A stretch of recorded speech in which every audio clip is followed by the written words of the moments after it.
children, welcome to the channel H2O, the A to Z of Chemistry.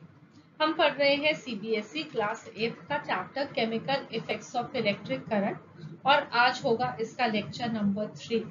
But before that what did we learn in the class 2 lectures? Well, हमने ये understand किया कि good and bad conductors of electricity क्या होते हैं. वो substances जिनमें से इलेक्ट्रिसिटी पास कर सके वो गुड कंडक्टर, जिनमें से ना पास कर सके वो बैड कंडक्टर, और फिर हम उनको कैसे टेस्ट करते हैं.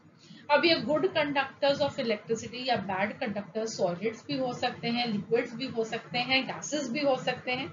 लास्ट लेक्चर में हमारा चीफ फोकस रहा कि कैसे इलेक्ट्रिसिटी की कंडक्शन हो सकती है थ्रू द लिक्विड्स. उसको आज हम फर्दर अंडरस्टैंड करने वाले हैं. आज हम कंडक्शन थ्रू लिक्विड से रिलेटेड कुछ नई टर्म सीखने वाले हैं. मैं हूं डॉक्टर ऋतु जौहर, आपकी एजुकेटर फ्रॉम द चैनल, और हम आज क्या पढ़ेंगे? वेल, हम कुछ ऐसी नई टर्म सीखने वाले हैं जो कि आपको क्लास 8 में, 9th में, 10th में, जब तक भी आप केमिस्ट्री या साइंस को पढ़ रहे हैं आपको जरूरत पड़ने वाली है. हम आज सीखेंगे कुछ टर्म्स जैसे कि what are electrolytes, what is electrolysis, what is an electrolytic cell and much many more terms. तो चलिए शुरू करते हैं आज की पढ़ाई. तो हमने पिछले लेक्चर में अंडरस्टैंड किया था कि chemical effects of electric current क्या होते हैं. इनफैक्ट हमने ये अंडरस्टैंड किया था कि इलेक्ट्रिक करंट के हीटिंग इफेक्ट्स भी हो सकते हैं. हमने अंडरस्टैंड किया था कि इलेक्ट्रिक करंट के मैग्नेटिक इफेक्ट्स भी हो सकते हैं और इलेक्ट्रिक करंट के केमिकल इफेक्ट्स भी हो सकते हैं. So what are the chemical effects of electric current? The chemical changes which take place in the conducting liquids on passing electricity or electric current through them, they are called as the chemical effects of electric current. तो अगर conduction हम solids के through करते हैं तो हमने पिछले lecture में ये अंडरस्टैंड किया था कि वहां पे हम केमिकल चेंजेस नहीं देखते. बट जब कंडक्शन एक लिक्विड के थ्रू होती है तब जो लिक्विड के थ्रू हम इलेक्ट्रिसिटी को पास करते हैं उस लिक्विड में हम कुछ केमिकल चेंजेस को होते हुए देखते हैं, और उन केमिकल चेंजेस के जो रिजल्ट्स हैं they are called as the chemical effects of electric current. So a liquid or a solution of a substance which can now conduct electricity is called as an electrolyte. तो पहला नया statement आज का क्या है? पहली नई टर्म आज की क्या है कि इलेक्ट्रोलाइट क्या होता है. सो एक लिक्विड या एक सोल्यूशन ऑफ एनी सब्सटेंस, जैसे कि हमने पिछले लेक्चर में पढ़ा था कि एसिड, बेसिस और सॉल्ट्स के जो सोल्यूशंस होते हैं वो इलेक्ट्रिसिटी कंडक्ट कर सकते हैं. तो ये लिक्विड या सॉल्यूशंस ऑफ वेरियस सब्सटेंसेस जो इलेक्ट्रिसिटी कंडक्ट कर सकते हैं उसको हम इलेक्ट्रोलाइट बोलते हैं. So the solutions of acid, bases and salts in water, they are electrolytes. For example, a solution of copper sulfate salt in water, this is a liquid and this is called as an electrolyte because it can conduct electricity. A solid electric current through which an electric current enters or leaves the solution is going to be called as an electrode. तो अब एक liquid conduct कब करेगा electricity? जब उसमें से electricity pass करेगी. तो वो इलेक्ट्रिसिटी पास कैसे करती है? वेल, कोई एक सॉलिड इलेक्ट्रिक करंट कंडक्टर है जिसको हम उस लिक्विड के अंदर या उस इलेक्ट्रोलाइट की सॉल्यूशन के अंदर डालते हैं, और वो सॉलिड कंडक्टर जिसके थ्रू इलेक्ट्रिक करंट उस इलेक्ट्रोलाइट सॉल्यूशन में एंटर करेगा या लीव करेगा उसको हम बोलते हैं electrode. I'll just now show you the diagrams also, जिससे आपकी एक clear understanding बनेगी. ठीक है? So यहाँ पे अब आप एक पिक्चर देख सकते हैं जिसमें आप ये देख सकते हैं कि ये एक कंटेनर लिया है हमने, जिसके अंदर हमने एक सोल्यूशन लिया है, एक लिक्विड लिया है, राइट. और अगर ये लिक्विड या ये solution of any acid, basis, salt electricity को कंडक्ट करता है तो हम उसको क्या बोलेंगे? हम उसको एक इलेक्ट्रोलाइट बोलेंगे. और इस इलेक्ट्रोलाइट में हमने कुछ सॉलिड कंडक्टर डाले हैं जिसके थ्रू इलेक्ट्रिक करंट या तो एंटर कर सकता है या लीव कर सकता है, और उनको हम बोलते हैं इलेक्ट्रोड्स. ठीक है? तो conduction of electricity in a liquid किस तरीके से होगी, उसके लिए हमें दो चीजें चाहिए होंगी, एक होंगे सॉलिड कंडक्टर्स और एक होंगे लिक्विड कंडक्टर। सॉलिड कंडक्टर को हम इलेक्ट्रोड बोलेंगे, लिक्विड कंडक्टर को हम इलेक्ट्रोलाइट बोलेंगे। ये जो एनोड और कैथोड यहाँ पे लिखा हुआ है ना, ये दोनों मिलके क्या फॉर्म करते हैं, electrodes. So we have two types of electrodes, one is called as the anode, the other is called as the cathode. और इलेक्ट्रोलाइट भी दो तरह से हो सकते हैं, एक स्ट्रॉन्ग इलेक्ट्रोलाइट हो सकता है, एक वीक इलेक्ट्रोलाइट हो सकता है। So let us understand more about these terms. So सबसे पहले व्हाट आर इलेक्ट्रोलाइट्स।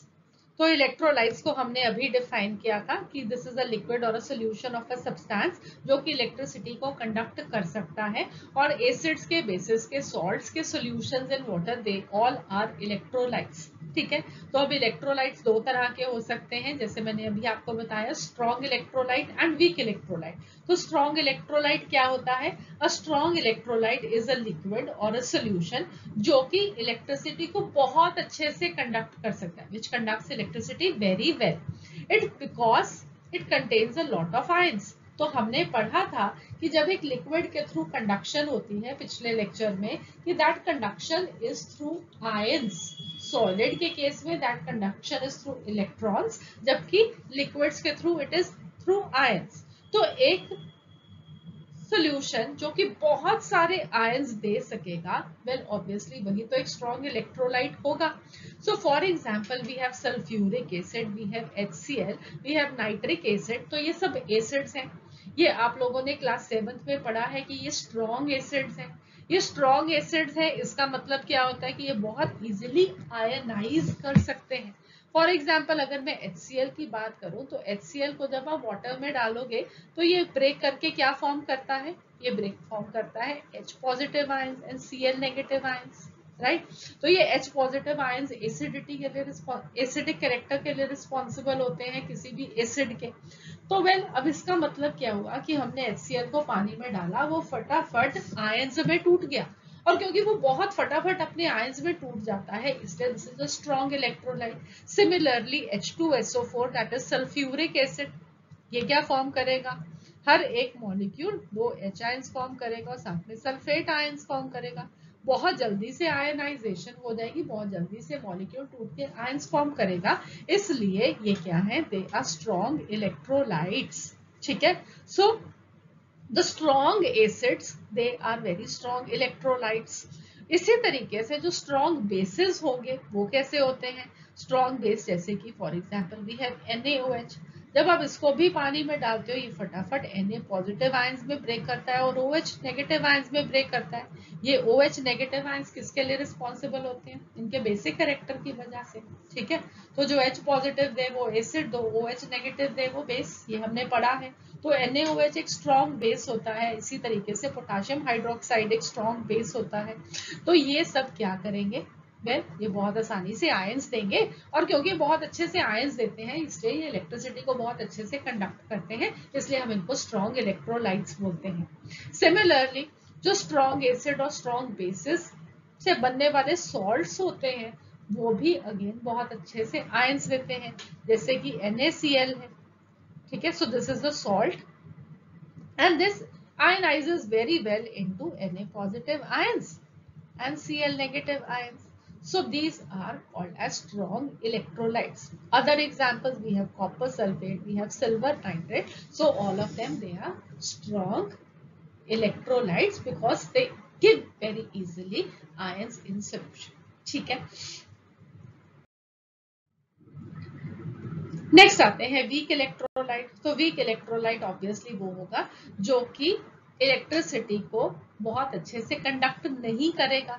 ठीक है, और वो बहुत अच्छे से कंडक्ट क्यों नहीं करेगा, क्योंकि वो जो एसिड बेसिस सॉल्ट्स होंगे वो बहुत अच्छे से आयनाइज नहीं होंगे, बहुत ज्यादा आयंस प्रोड्यूस नहीं करते हैं जब हम उनको वाटर के अंदर डालते हैं। ठीक है, so weak electrolyte is a liquid or a solution which conducts electricity to a lesser extent because it contains a lesser number of ions. For example, we have vinegar or acetic acid. So acetic acid, this is an organic acid. जितने भी organic acids होते हैं जो कि हमें natural resources से मिलते हैं, नेचर से मिलते हैं, उन्हें हम ऑर्गेनिक एसिड बोलते हैं, और ये सारे के सारे वीक एसिड्स होते हैं. सो एसिटिक एसिड और vinegar, this is a weak acid. Similarly lemon juice और citric acid, this is again a weak acid. Carbonic acid, again this is a weak acid. Ammonium chloride solution, ordinary tap water थोड़े से ही salts present होते हैं, rain water थोड़े से salts present होते हैं. सो ये इनके अंदर बहुत ज्यादा आयंस प्रेजेंट नहीं होते हैं, इसलिए ये इलेक्ट्रिसिटी को बहुत अच्छे से कंडक्ट नहीं करते हैं, इसलिए हम इनको वीक इलेक्ट्रोलाइट्स बोलते हैं. ठीक है. नेक्स्ट अब हम चलते हैं इलेक्ट्रोड्स के ऊपर कि व्हाट आर इलेक्ट्रोड्स. सो एक सॉलिड इलेक्ट्रिक करंट कंडक्टर जिसके थ्रू एक इलेक्ट्रिक करंट या तो उस सॉल्यूशन के अंदर एंटर करेगा या लीव करेगा, उसको हम एक इलेक्ट्रोड बोलते हैं. ठीक है. तो ये डायग्राम अभी आपने देखा, इसमें जहां पे हमने ये एनोड लिखा है और ये कैथोड लिखा है, ये दोनों क्या हैं? They both are electrodes. Alright. So ये वो कंडक्टर्स हैं, तो सॉलिड कंडक्टर्स हैं जिसके थ्रू ये बैटरी कनेक्टेड है, और बैटरी क्या होती है? इलेक्ट्रिक करंट का सोर्स होती है. ठीक है. सो इस लिक्विड के अंदर इलेक्ट्रिक करंट का आना या इसमें से बाहर निकलने का रास्ता क्या है? ये कंडक्टिंग रॉड्स या कंडक्टिंग सॉलिड्स, जिन्हें हम इलेक्ट्रोड्स बोलते हैं, और ये दो तरह के होते हैं, एक है एनोड और दूसरा है कैथोड. तो एनोड कौन सा होता है? The electrode which is connected to the positive terminal of the battery, this gets positively charged. ठीक है. तो एनोड क्या है? Positively charged electrode. ऑलराइट. कैसे पहचानेंगे हम कि एनोड कौन सा होता है? हमने पढ़ा था कि बैटरी के अंदर जो ये लंबी वाली लाइन होती है किसको रिप्रेजेंट करती है? Positive terminal of the battery को. और छोटी वाली लाइन किसको रिप्रेजेंट करेगी? Negative terminal of the battery को. ठीक है. अगर एक बड़ी एक छोटी बनाएंगे तो सेल, अगर दो या दो से ज्यादा सेल्स बनाएंगे तो वो बैटरी बन जाएगी. और वेल अब ये बड़ी वाली लाइन वाला and will be the positive terminal of the battery, और जो छोटी लाइन वाला एंड है that will be the negative terminal of the battery. तो जो electrode positive terminal of the battery को कनेक्टेड है उसे हम एनोड बोलते हैं, और जो electrode negative terminal of the battery को कनेक्टेड होता है उसको हम कैथोड बोलते हैं. ठीक है. So the electrode which is connected to the positive terminal of the battery, this is the anode, and the electrode which is connected to the negative terminal of the battery, this is called as the cathode. Right. The positively charged electrode is called as anode, the negatively charged electrode is called as anode. So I hope ये terms आपको बिल्कुल clear हो गई हैं कि what is an electrolyte, what is a strong electrolyte, what is a weak electrolyte, electrode क्या होता है, cathode क्या होता है, anode क्या होता है. ठीक है. I hope this is clear. चलिए अब हम आगे बढ़ते हैं. So अब ये electrolytic cell क्या होता है?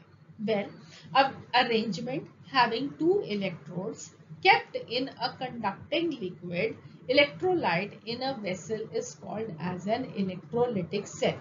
तो अब हमारे पास ये एक वेसल है. ठीक है. इसको हम बोलते हैं इलेक्ट्रोलिटिक टैंक. ठीक है. इस टैंक के अंदर हमने क्या डाला? इलेक्ट्रोलाइट डाला. इस इलेक्ट्रोलाइट को के अंदर हमने क्या डाला? इलेक्ट्रोड डाले, और इसको हमने बैटरी के साथ कनेक्ट किया. तो ये जो अरेंजमेंट है जिसके अंदर हमने दो इलेक्ट्रोड्स को एक कंडक्टिंग लिक्विड के अंदर डाला, well this is called as an electrolytic cell. ठीक है. An electrolytic cell is used for carrying out chemical reactions or chemical changes by passing an electric current through the conducting solution or the conducting liquid or the electrolyte. ठीक है. तो electrolytic cell क्या होता है? ये वो device है या ये वो अरेंजमेंट है जिसके अंदर हम कुछ केमिकल रिएक्शंस कराते हैं बाय पासिंग इलेक्ट्रिक करंट. ठीक है. किसमें से इलेक्ट्रिक करंट को पास करना है? कंडक्टिंग लिक्विड में से या इलेक्ट्रोलाइट में से. ठीक है. सबको समझ में आ गया? नाइस. अब हम चलते हैं the chemical effects of electric current पे. ठीक है. तो electric current this can bring about chemical changes, इसीलिए हम कहते हैं कि ये एक केमिकल इफेक्ट रखता है. electric current has a chemical effect because it can bring about chemical changes. For example, जब हम इलेक्ट्रिसिटी को पास करते हैं through acidified water, acidified water का मतलब पानी जिसमें हमने थोड़ा सा एसिड डाला हुआ है, ठीक है। जब हम इस वाटर में से इलेक्ट्रिक करंट को पास करते हैं by using carbon rods, then a chemical reaction takes place to form hydrogen gas and oxygen gas. This chemical reaction can be written as water passing electric current through it will give us hydrogen and oxygen. ठीक है, तो electric current को पास किया हमने किस में से, कौन से लिक्विड में से, वाटर में से। वाटर में क्या डाला हुआ था, थोड़ा सा एसिड डाला हुआ था। क्यों डाला था, क्योंकि वाटर जो होता है प्योर फॉर्म में तो इलेक्ट्रिसिटी को कंडक्ट करता नहीं, इसलिए हमने उसके अंदर थोड़ा सा एसिड डाल दिया। थोड़ा सा एसिड डालेंगे, उसके जो पार्टिकल्स होंगे वो आयनाइज हो जाएंगे, वो आयंस में ब्रेक करेंगे, वो जो आयंस होंगे वो इलेक्ट्रिसिटी को कंडक्ट करने के लिए रिस्पॉन्सिबल होंगे। ठीक है, I hope this is clear.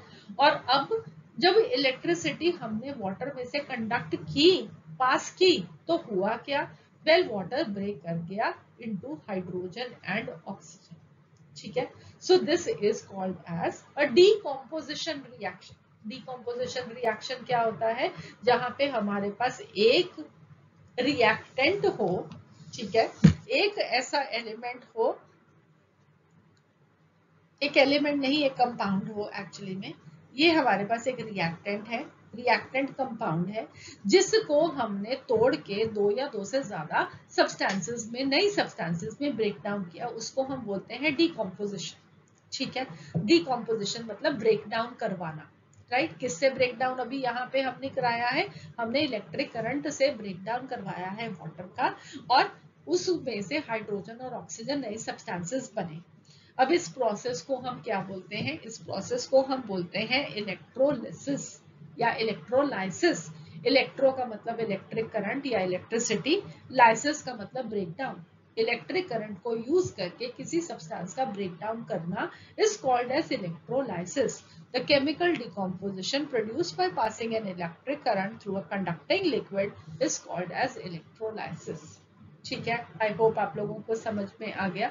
एक इलेक्ट्रोलाइट क्या होता है, एक इलेक्ट्रोड क्या होता है। दो तरह के इलेक्ट्रोलाइट होते हैं, एक स्ट्रॉन्ग इलेक्ट्रोलाइट होता है, एक वीक इलेक्ट्रोलाइट होता है। इलेक्ट्रोड्स दो तरह के होते हैं, एक एनोड होता है, एक कैथोड होता है। एनोड जो कि positive terminal of the battery के साथ कनेक्टेड होता है, कैथोड जो negative terminal of the battery के साथ कनेक्टेड होता है। अब जब हमने ऐसे सेटअप में से इलेक्ट्रिक करंट को पास किया, तो उस लिक्विड के अंदर कुछ चेंजेस आती हैं, इस चेंजेस के कुछ इफेक्ट्स होते हैं, उन इफेक्ट्स को हम पढ़ते हैं as chemical effects of electric current. ठीक है, और अब इस केमिकल डिकम्पोजिशन को, एक ब्रेक डाउन को of any substance into two or more products by the passage of electric current is called as electrolysis. ठीक है, so I hope the whole concept you are getting it very well. So what is electrolysis? Well, electrolysis, this is when an electric current flows through a conducting solution. It causes a chemical reaction or chemical change which we called as electrolysis. Okay, or you can say कि जो हम किसी substance का breakdown cause करते हैं with the help of electric current, that is called as electrolysis. ठीक है, so the chemical reactions brought about by an electric current may produce one or more than one of the following effects. For example, क्या effect हो सकते हैं, या तो electrodes पे bubbles of the gas और गैसेस में भी formed, then there may be deposit of metals on the electrodes or there may be change in the color of the solution. For example, अगर आप यहाँ पे अब देखोगे तो ये एग्जाम्पल हमने किसका लिया है, वाटर के इलेक्ट्रोलिसिस का। इस वाटर के इलेक्ट्रोलिसिस में जैसे मैंने आपको अभी बताया था कि हमने इलेक्ट्रोड किसके बनाए हैं, कार्बन के। सो this is a carbon rod. Carbon rod को हमने बैटरी के साथ वायर्स के थ्रू कनेक्ट किया है। ठीक है, तो जो positive terminal of the battery के साथ कनेक्टेड होगा उसे हम एनोड बोलेंगे, जो negative terminal of the battery के साथ कनेक्टेड होगा उसको हम कैथोड बोलेंगे। ठीक है, अब हमने इसमें क्या लिया है, इलेक्ट्रोलाइट क्या लिया है, वाटर लिया है, वाटर के अंदर थोड़ा सा एसिड डाला था।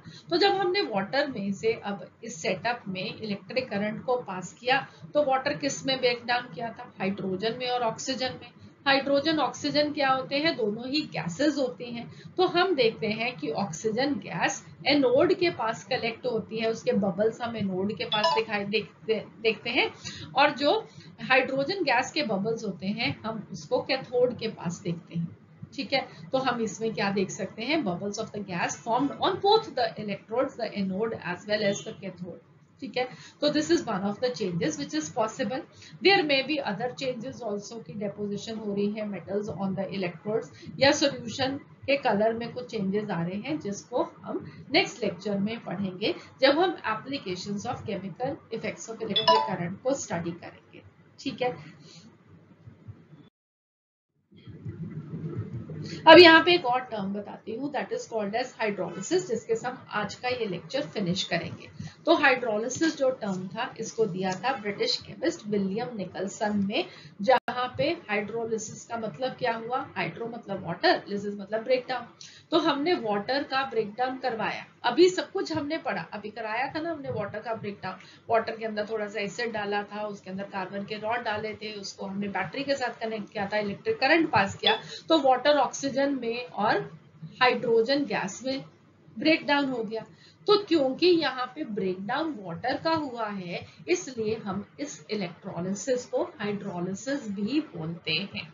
ठीक है, so if electric current is passed through acidified water, then bubbles of oxygen gas and hydrogen gas, they are produced and the true electrodes immersed in it, and the process is called as hydrolysis, the breakdown of water.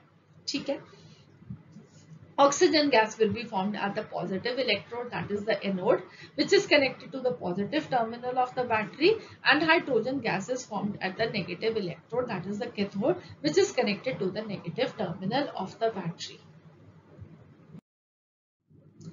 So that would be all for this lecture. I hope आप लोगों को ये बहुत important terms आज समझ में आ गए कि electrolyte क्या होता है, इलेक्ट्रोड्स क्या होते हैं, कैथोड क्या होता है, एनोड क्या होता है, इलेक्ट्रोलाइटिक सेल क्या होता है, इलेक्ट्रोलिसिस क्या होता है, और हाइड्रोलिसिस क्या होता है। बहुत सारी नई टर्म सीखी, बट आई होप आप लोगों को सबको समझ में आ गई।